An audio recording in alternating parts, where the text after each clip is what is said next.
Hi, friends. Father Scott again. In our gospel reading for today, Jesus shows us the secret to knowing God, to coming to know Him, and how to know Jesus. We read it in our gospel reading from the 14th chapter of John.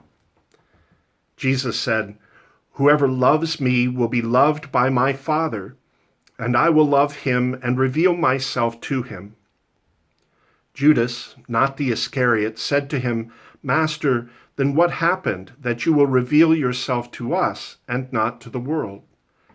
Jesus answered and said to him, "Whoever loves me will keep my word, and my Father will love him, and we will come to him and make our dwelling with him."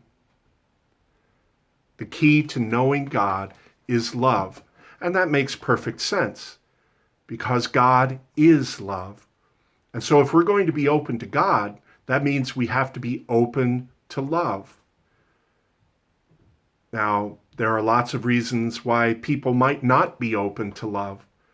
Selfishness and pride and fear. Maybe some people have, in their openness to loving others, have been hurt by others who abused their love.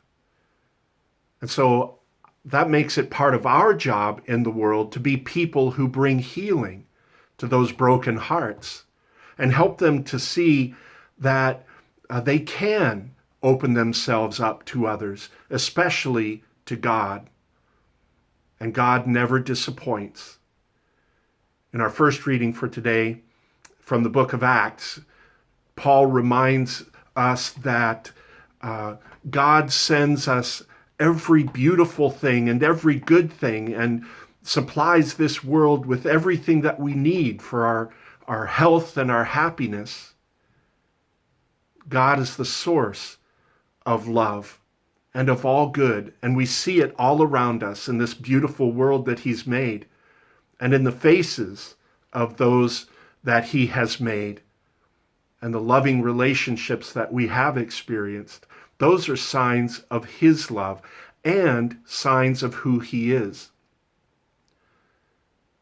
The person that is open to God is the person who is honestly seeking truth and beauty and goodness.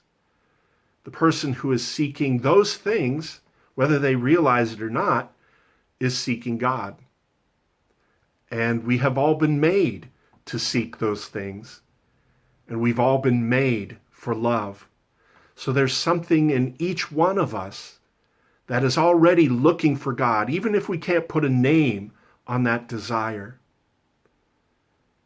As God's people, as ones who have been chosen by His love, we have been chosen for love also.